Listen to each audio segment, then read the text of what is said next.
So every time pumipindot ako ng quick shifter, sinasabayan ko yan ng cambio pataas. Okay, panoorin nyo guys.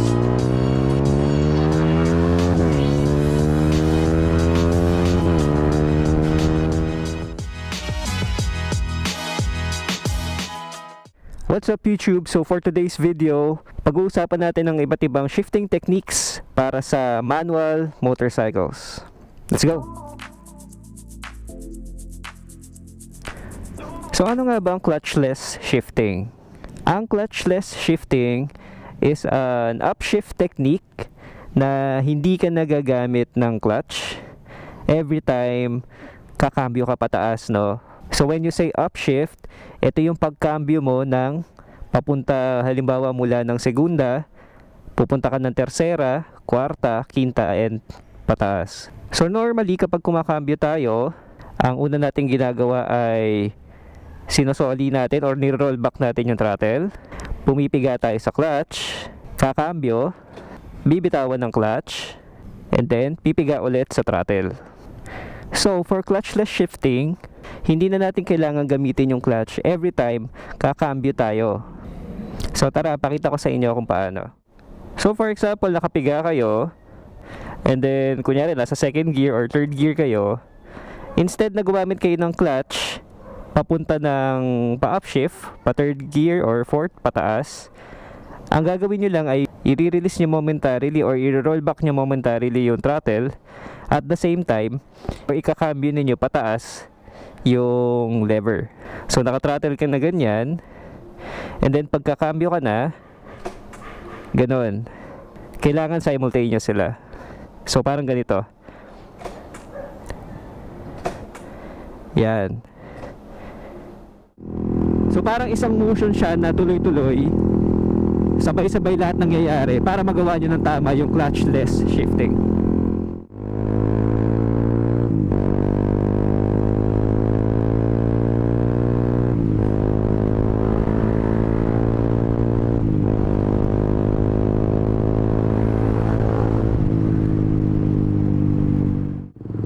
Ayun, di ba, kung nakita nyo, napakasimple lang gawin ng clutchless shifting. So bakit nga ba ginagawa yung clutchless shifting? So number one, magka-clutchless shifting ka primarily para maiwasan mo yung delay ng pagkambyo kung gagamit ka ng clutch, which results into faster shifting time and faster acceleration time. So the number two benefit, and I think this one is more important and mas magagamit natin siya as riders, pwede kang mag-clutchless shifting kapag halimbawa ay emergency, naputulan ka ng clutch cable or nabaali yung clutch lever mo at nasa alanganing lugar ka na walang mag-aayos ng motor mo. So yun, in that scenario, very useful ang clutchless shifting kasi magagawa mo itong technique na to para lang makapunta ka sa pinakamalapit na shop or para lang makauwi ka. So ngayon, ano naman na ang rev matching na sinasabi or yung throttle blip? So rev matching naman or throttle blip is yung kabaliktaran ng technique na ginagawa natin sa clutchless shifting. Ang goal mo sa rev matching ay makapag-downshift na naisasabay ng RPM yung makina mo sa kung nasaan mang gear ka. Sasabay yung RPM ng makina mo sa pag-downshift mo. So unlike clutchless shifting na every time kakambyo ka pataas, niro-roll back mo yung throttle mo and then sasabayan mo siya na pagkambyo, sa rev matching, pipitikin mo lang yung throttle mo ng bahagya kasabay ng pagkambyo mo pababa. So every time na biniblip mo yung throttle, kung tawagin, or pinipitik mo yung throttle ng isang mabilis na ganon, sasabayan mo siya ng pagkambyo pababa. Simultaneous process din siya na mabilis. So ito, for example, susubukan natin siya na patay yung makina, no?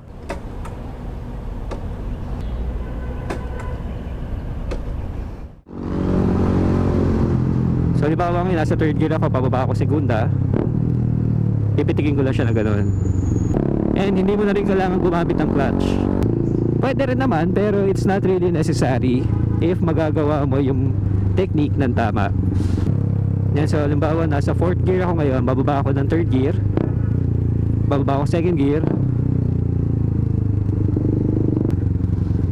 So that is basically how you rev match.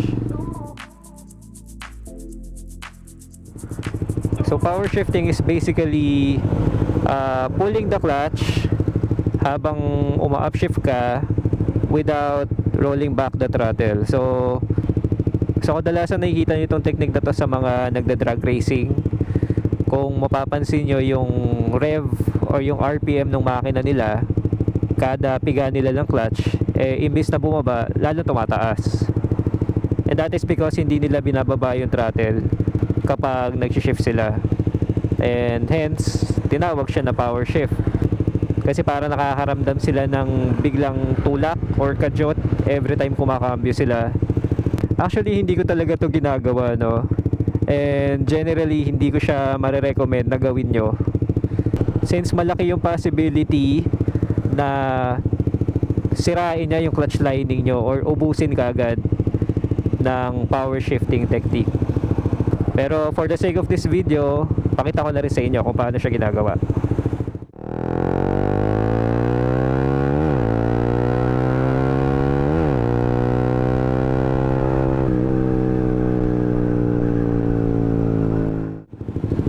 Ayun, so kung nakita nyo, ganun yung power shifting.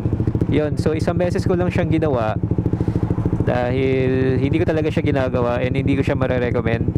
And to be honest, kapag na-master mo yung clutchless shifting, is definitely much better and mas effective siya para makakambyo ka na mas mabilis kesa mag-power shift ka.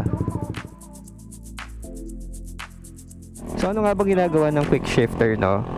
So, a quick shifter momentarily cuts your ignition or yung spark ng inyong spark plug, which gives you an opportunity para makapagkambyo nang hindi gumagamit ng clutch. So, this red button right here is actually my quick shifter. Ayan, so pag pinindot nyo siya, bumabalik-balik lang siyang ganyan. It's connected to my ECU, which I will talk about in another video. And yun nga, ito yung pinipindot ko every time na kailangan ko mag quick shift.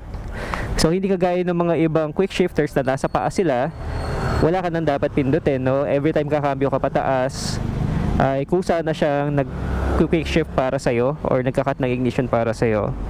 Sa akin kasi parang medyo mano-mano siya. Every time na pipindutin ko tong red button, kailangan isabay ko siya sa pagkambyo ko pataas. And also, ang quick shifter, hindi mo na kailangang isole or i-roll back yung throttle mo. So kung halimbawa, umaarangkada ka ng ganyan, kung kanina sa clutchless shifting, kailangan mo siyang ibalik, no? Sabay cambio ka ng pataas. Sa quick shifter, hindi na. So kung nakapiga ka ng ganyan at kakambyo ka pataas, diretso cambio ka na lang. Wala nang solian ng throttle. In my case, kailangan ko pang pumindot dito sa red button every time na magki-quick shifter ako. So tara, pakita ko sa inyo kung paano siya ginagawa. So every time pumipindot ako ng quick shifter, sinasabayan ko yan ng cambio pataas. Okay, panoorin nyo guys.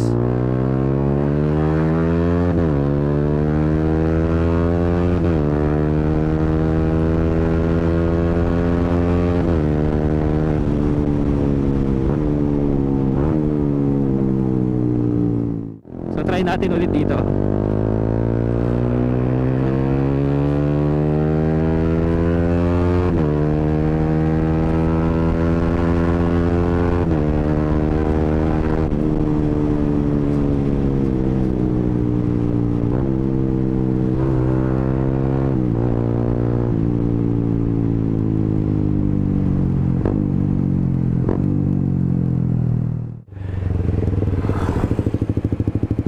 Ayun.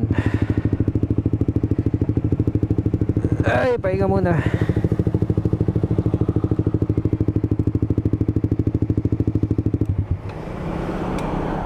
Ayun, so to recap, clutchless shifting is actually useful. Magagamit siya in times of emergency, lalo na pag naputulan kayo ng clutch cable or clutch lever. The same goes with rev matching. So, ganun din sa emergency, magagamit nyo rin siya. For power shifting, I really don't recommend doing that since mataas yung chances na may madamage siya sa motor ninyo, especially yung clutch lining.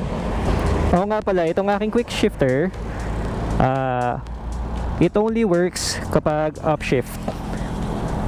So kapag nag-downshift ako, kailangan ko pa rin mag-rev match.